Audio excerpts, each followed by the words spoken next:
Guddu cartoon. বহু সময়ৰ আগৰ কথা। এখন গাঁৱত দুজন নলে গলে লগা বন্ধুৱে বাস কৰিছিল। বন্ধু দুজনৰ নাম আছিল ৰাজু আৰু মিণ্টু। ৰাজু নামৰ বন্ধুজন বৰ দুখীয়া আছিল।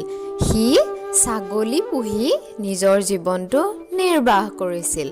কিন্তু সি বৰ অমায়িক স্বভাৱৰ আছিল। সি কেতিয়াও কাৰো একো অপকাৰ কৰা নাছিল।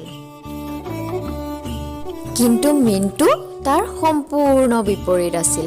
সি ব্যৱসায় কৰিছিল আৰু তাৰ হাতত টকা পইচা বহুত আছিল। কিন্তু সি আনৰ উন্নতি হোৱা একেবাৰেই দেখিব পৰা নাছিল। এদিনাখনৰ কথা, ৰাজুৱে তাৰ ছাগলীবিলাকক লৈ জংঘলৰ ওচৰতে থকা এখন পথাৰত চৰাবলৈ বুলি গ'ল।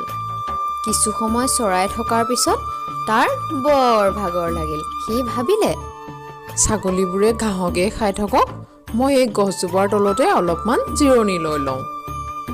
এনেদৰে কিছু সময় জিৰণি লোৱাৰ পিছতে ৰাজুৰ টোপনি আহি গ'ল আৰু সাৰ পাই সি দেখিলে যে তাৰ এটা ছাগলী কমি আছে। তাৰ মনটো বৰ বেয়া লাগিল, কিয়নো সেই ছাগলীকেইটা পুহিয়েই সি যেনে তেনে ঘৰখন চলাই আছিল। গতিকে সি মনতে ভাবিলে, মই এই ছাগলীকেইটা ঘৰত বান্ধি থৈ আহোঁগৈ, তাৰপিছত হেৰুৱা ছাগলীটো আকৌ বিচাৰিবলৈ আহিব লাগিব। এনেদৰে ভাবি ৰাজুৱে ছাগলীকেইটালৈ ঘৰলৈ গ'ল আৰু ঘৰত ছাগলীকেইটা বান্ধি থৈ সি পুনৰ জংঘললৈ ঘূৰি আহিল। ইফালে সিফালে সি ছাগলীজনী বিচাৰি ফুৰাৰ পাছত এজন ঋষিমণিক দেখা পালে আৰু তেওঁ ওচৰলৈ গৈ সুধিলে, বাবা, আপুনি মোৰ ছাগলী এটা এইফালেদি যোৱা দেখিছিল নেকি বাৰু? তেতিয়া ঋষিমুনিজনে ৰাজুক ক'লে, মোৰ বৰ ভোক লাগিছে। 2 দিন ধৰি মই একোৱেই খোৱা নাই। অনুগ্ৰহ কৰি মোক কিবা খাবলৈ দিবানে? ৰাজুৱে মনতে ভাবিলে, মই মাত্ৰ এখন ৰুটিহে লগত লৈ আহিছোঁ, আৰু কেনেবাকৈ যদি মই ৰাতিও থাকিবলগীয়া হয় তেতিয়াহ'লেতো মই ৰুটিখন খাবই লাগিব। কিন্তু এই বাবাজনে দেখোন 2 দিনৰ পৰা একোৱেই খোৱা নাই, গতিকে এই ৰুটিখন মই তেওঁকে খাবলৈ দিওঁ। এনেদৰে ভাবি ৰাজুৱে ৰুটিখন বাবাজনক খাবলৈ দিলে।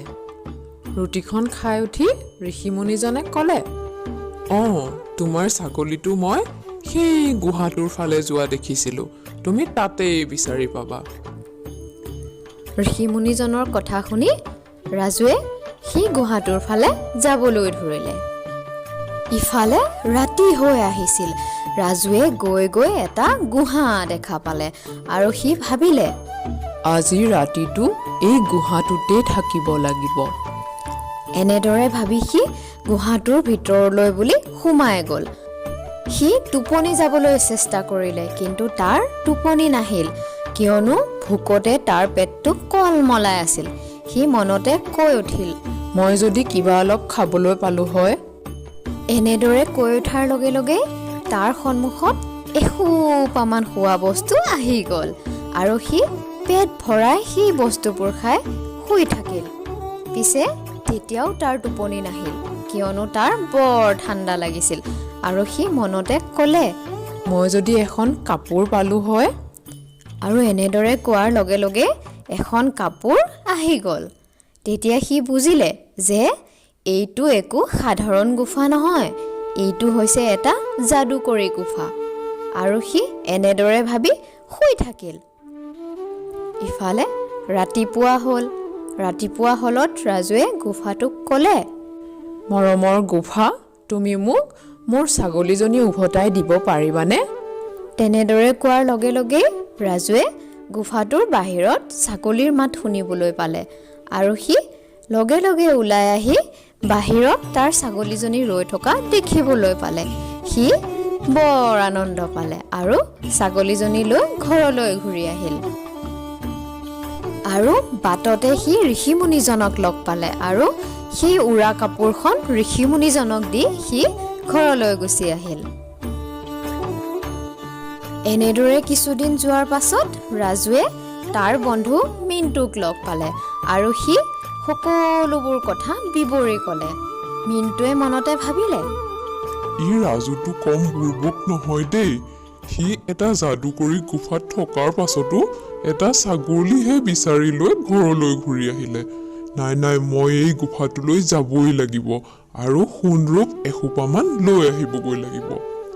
এনেদৰে ভাবি মিণ্টুৱে গুফাটোৰ বিষয়ে সকলোবোৰ কথা ৰাজুৰ পৰা জানি ল'লে। এনেদৰে মিণ্টুৱে গৈ গৈ সেই ঋষিমুনিজনক পালেগৈ আৰু সি ঋষিমুনিজনক সুধিলে, বাবা, গুহাটো কোনফালে আছে আপুনি অনুগ্ৰহ কৰি ক'ব নেকি? তেতিয়া ঋষিমুনিজনে ক'লে, মই 2 দিন ধৰি একোৱেই খোৱা নাই। তুমি আগতে মোক কিবা অলপ খাবলৈ দিবানে? তেতিয়া মিণ্টুৱে ক'লে, নাই নাই, মই তোমাক একো খাবলৈ দিব নোৱাৰো।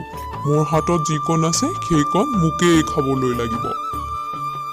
এনেদৰে কোৱাৰ পাছত ঋষিমুনিজনে একো নক'লে আৰু তাক গুহাটোৰ কোনখিনিত আছে দেখাই দিলে।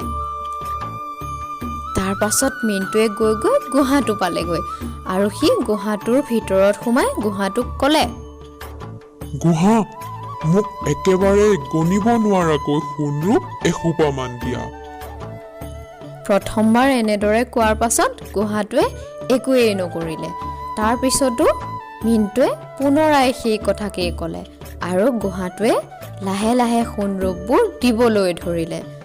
পিছে সোণৰূপবোৰ দেখি মিণ্টুৰ মনটো বৰ আনন্দ লাগিল আৰু সি সোণৰূপবোৰ গণিবলৈ আৰম্ভ কৰিলে।